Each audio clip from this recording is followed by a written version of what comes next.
দর্শক, এবারে আমরা চলে যাচ্ছি বঙ্গভবনের বাইরে। সেখানে আছেন স্পেশাল করেসপন্ডেন্ট ইমরুল হাসান। তিনি আমাদের সাথে এই মুহূর্তে আমাদের সাথে যোগ দিচ্ছেন। ইমরুল, কিছুক্ষণের মধ্যেই আমরা জানতে পেরেছি যে অন্তর্বর্তী সরকারের প্রধান শপথ গ্রহণ করবেন। তো অতিথিরা বেশ কিছু এসেছেন আমরা জানতে পেরেছি, এবং রাজনৈতিক দলের নেতা এবং নাগরিক সমাজের প্রতিনিধিদের মধ্যে কারা উপস্থিত আছেন, আপনার হাতে এই মুহূর্তে কি তথ্য আছে?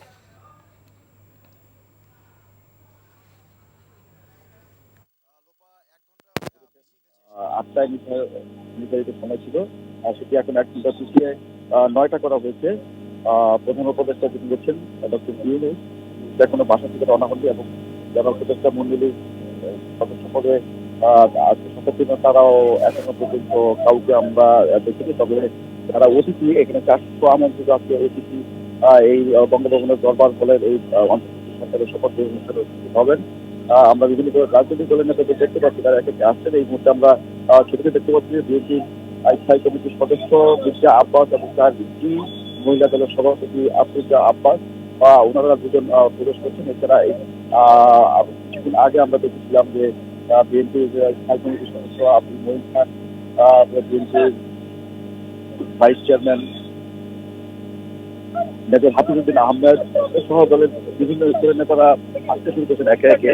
বিএনপির মহাসচিব অবশ্য এখনো আসেননি। প্রতিনিধিরাও আমরা কাউকে আসতে দেখেছি। তবে যেহেতু এখনো সময় শুধু ১ ঘন্টা পিছিয়েছে, ধারণা করা হচ্ছে যে তারা আরো কিছু পরে হয়তো অন্যান্য অতিথি যারা আছেন তারা একে একে এই বঙ্গভবনে প্রবেশ করবেন। এবং আমরা ইতিমধ্যে হয়তো জেনেছি যে উপদেষ্টা মন্ডলীর প্রধান উপদেষ্টার বাইরে আরো ১৬ জন উপদেষ্টা এই উপদেষ্টা এই শপথ আজকে দিবেন দায়িত্ব, সরকারের দায়িত্ব। এবং আমরা যদি জানতে পেরেছি যে ২জন ছাত্র আন্দোলনের যে সমন্বয় করেছেন, তারা এই ২জন আসলে আজকে এই অন্তর্বর্তী সরকারের অন্তর্ভুক্ত করছেন।